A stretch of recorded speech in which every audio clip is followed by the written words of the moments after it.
Welcome to Jersey Matters. I'm Larry Menti. There is a movement in the state of New Jersey right now to try to get you to pump your own gas, something that has been popular, at least over the last few years in the state of New Jersey, was the fact that somebody had to pump the gas for you.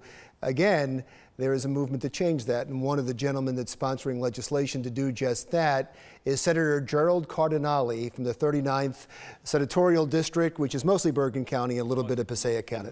Now, I've looked at the polls on this issue, and most of the polls say people like things the way they are, especially women. So this isn't necessarily a popular issue to take on. Why are you doing it? Because it's the right thing to do. I don't believe that those polls are correct. I think they're skewed by what people are used to. There's a lot of inertia in public opinion. When self-service gas was available in New Jersey, briefly, in the 40s, a fellow opened a gas station, 30 pumps, self-serve, in Bergen County. It was wildly popular with the consumers. It was so wildly popular that his competition formed an association. They got together, pleaded with the legislature to knock him out of business by making what he was doing illegal. But the consumers at that time, without any prejudice, just both varieties were available, chose self-service. Now, just to stay on that story for a second. So you're saying that the reason people don't have self-serve in New Jersey is because it was popular, not because it was unpopular. It was so popular that this association formed and petitioned the legislature because they didn't want to change their operations. They didn't want to put in the capital to convert their stations to self-serve in order to compete with him. And therefore they found a way to go to the legislature. A turf battle developed. They won. That association, from that day in the 40s until this year, has been the principal opponent, and they've been feeding all this frenzy about saying it was unsafe. It was unsafe for people to pump their own gas. That's what they said. That was an excuse. That was not. It was never unsafe. There's no data that backs that up. There is no data that backs up it's being unsafe, and if you look at the other states where you have self-serve and full-serve. 48 states, by the way. 48 states have both. The fire insurance rates are the same for self and full-serve. Fire insurance companies are not going to be giving away premium if there was an additional risk. Because it is a little bit ridiculous to think, I will admit, it's a little ridiculous to think that this minimum wage guy that's coming up and pumping your gas for you is somehow going to be more qualified and safer than you pumping your own gas. I mean, I would think that the risk, whatever it is, would be exactly the same. Is that? Yes, but there is a question of consumers' personal taste.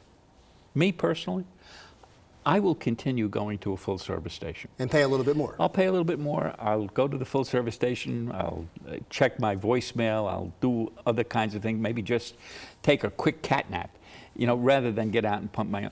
But there are a sizable number of people, and you're beginning to see them coming out of the woodwork now. In today's Bergen Record, there were 2 letters from consumers who say, we should have self-serve.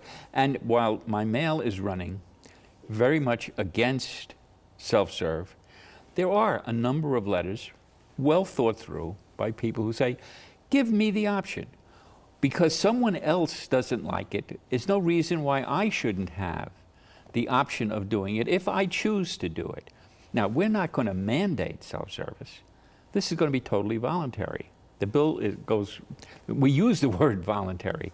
Only if you want to pump your own gas, will you pump your own gas. But and only if the station owner wants to have a discount, will they have to give you a discount.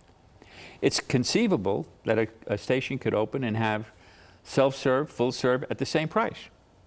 I mean, that's... Now, like they have in many states. I get it, but Is this bill already dead in the water? Because the Senate president says it's not going to happen as long as he is Senate The debate president. is beginning.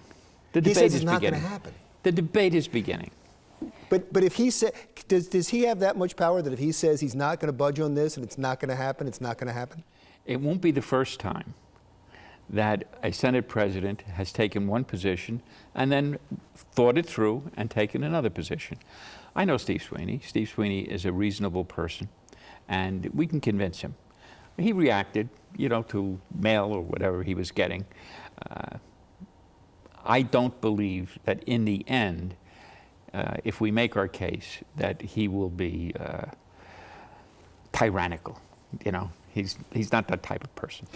A lot of people are saying that this is a precursor to an increase in the gas tax, that this makes an increase in the gas tax a little bit more palatable for the service stations and convenience stores. Is there any truth to that? Well, I'm unalterably opposed to increasing the gas tax. It's one of the few taxes where New Jerseyans have an advantage over people in other states. Every other tax in New Jersey is higher than almost everywhere else in the world. So we have this one little tax break. But there are some legislators who are convinced that we need to raise the gas tax. And some of them see this as a way of softening that blow. Senator, thank you so much. Very nice being with you. Good luck with your initiative. Senator Gerald Cardinale of the 39th Congressional District, which is Bergen County and a little bit of Passaic County. We'll be back in just one moment.